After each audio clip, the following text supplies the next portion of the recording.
There you go. Oh my God, we started over again. All right, it's December 27th, Thursday. Carlotta's here. Now I have to talk about my status. I am a cardiac telemetry nurse. I have my bachelor's of science in nursing. And that's question number one. Question number two is... Question number two is, what made you choose nursing as a career in the first place?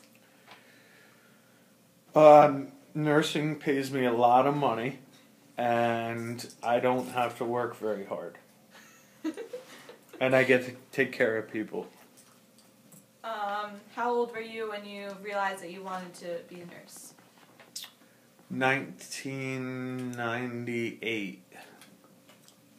I was a life skills instructor with developmentally disabled adults.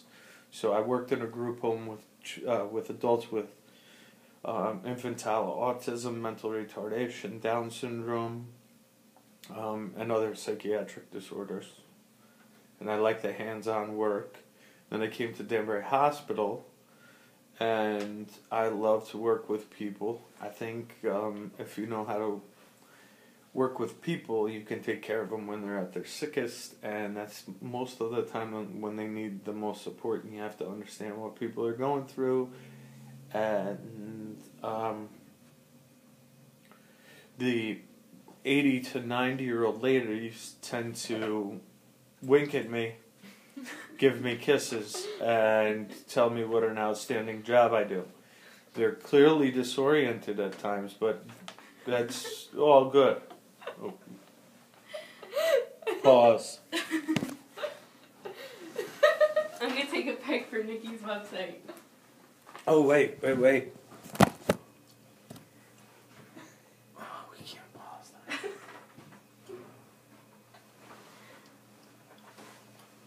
Alright, I don't have anything fun to do.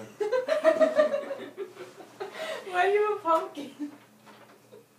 That's my Halloween decorations. I don't have any storage space. Ready? Cheese. Good.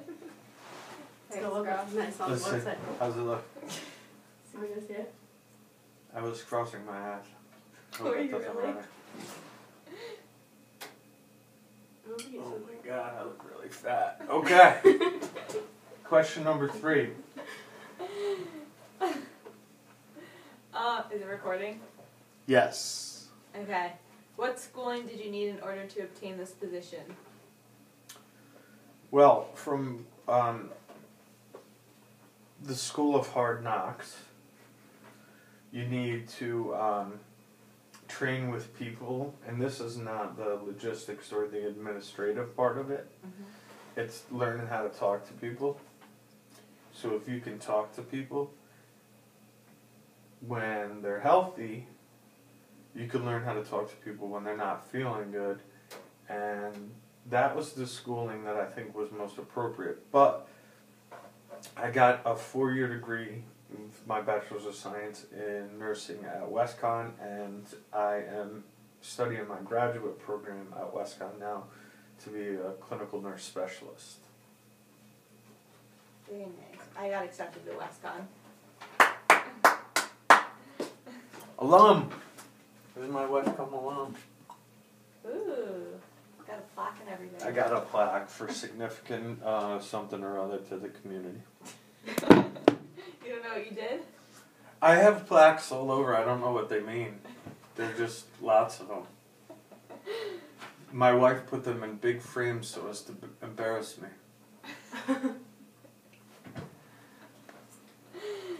My next question is, what do you recommend for a high school student to do if intended to go into your field? Well, I think that when you're in high school, you guys are what, 17? Yeah. 18? It's hard to wrap your head around the idea of being sick or experiencing pain unless you've been really sick or experienced pain. So what I think you should do if you think you want to go into the nursing field, and that was the question, right? Mm-hmm.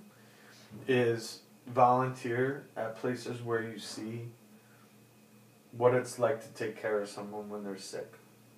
Because You either really, really like it, or you hate it so much that you have to move on and do something else. What is cardiac nursing? So cardiac nursing, and I'm also the educator for the hospital. I'm the American Heart Association coordinator. So I teach basic life support, advanced cardiac life support, and pediatric advanced life support.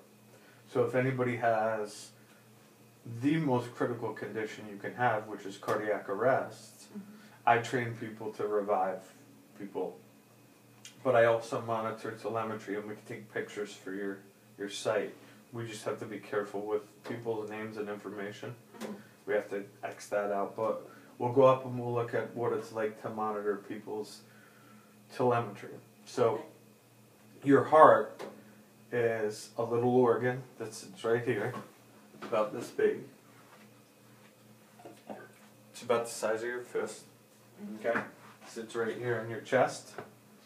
And it pumps non-stop for your entire life. Do you know what the only cause of death for everybody is? Your heart stops. So if you have cancer, you don't die till your heart stops. If you get in a car accident and you break your brain stem and your brain dies, your heart keeps pumping.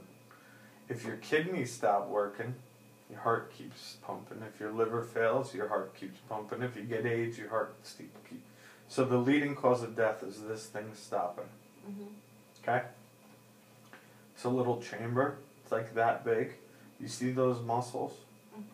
In an average lifetime, this will provide enough energy to drive to the moon and the space shuttle and back.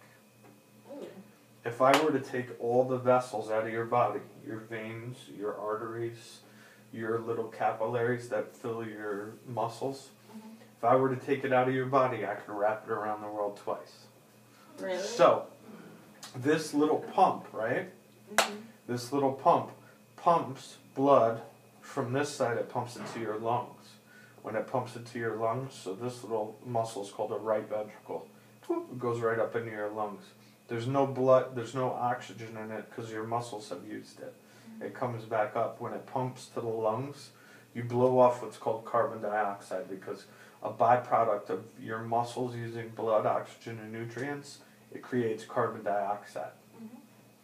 When you have too much carbon dioxide in your body, you can get sick. It's acid. So we ventilate. Every time you exhale, carbon dioxide comes out. But you breathe in oxygen.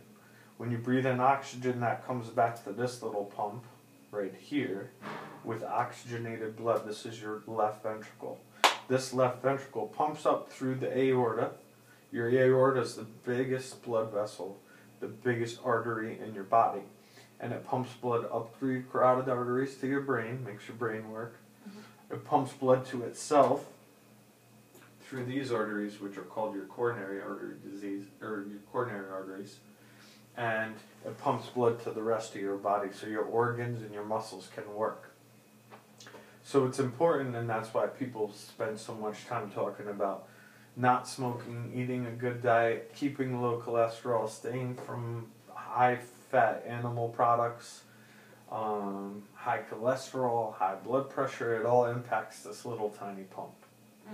So, for this pump to work, so let's pretend this pump is a vacuum, right?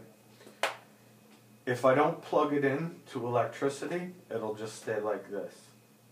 It's got an electrical system that when a spark goes off, it pumps the muscle. And when you put somebody on telemetry, when you put them on the telemetry monitor, you're measuring that electricity. Oh, okay. So we're going to go do that right now. Ready? Ready?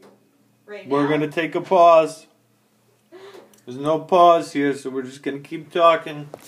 Wait, we're going to do that now? Yeah, come on. You guys got to know what we're doing. We're on the floor.